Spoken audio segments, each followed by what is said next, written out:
একসময় শেখ হাসিনা বলছে যে তারেক, তোর যদি সাহস থাকে তুই বাংলাদেশে ফিরে আয়। এই তারেক, তোর সাহস থাকলে তুই বাংলাদেশে ফিরে আয়।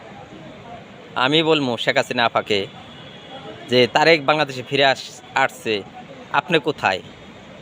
আপনিও বাংলাদেশে ফিরে আসেন, আপনার সাহস থাকলে আপনিও ফিরে আসেন। আমি একটা জিনিস বলি, যে আপনাকে আমি বলি, এই শেখ হাসিনা সাহস থাকলে বাংলাদেশে ফিরে আস। এই শেখ হাসিনা সাহস থাকলে বাংলাদেশে ফিরে আসই।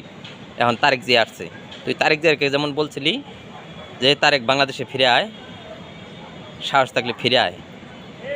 এখন আমি বলি, এই শেখ হাসিনা বাংলাদেশে ফিরে আয়, সাহস থাকলে তারেক জিয়া দেশে আসছে। আসই, তোর দিয়ে সাহস দিয়ে কতটুকু? তুই বলে বঙ্গবন্ধুর মেয়ে, তুই বাংলাদেশে ফিরে আসই? তুই কোন বাপের বেটি? ফিরে আসই, এই সাহস নাই। কেন সাহস নাই? যে আইক্যাওয়ালা বাস দিব। পুলিশ প্রশাসন বাংলার মানুষ, শেখ হাসিনাকে আইক্যাওয়ালা বাস দিব। এর জন্য বাংলাদেশে ফিরে আসার কোনো ক্ষমতা নাই, এটাই সত্যি।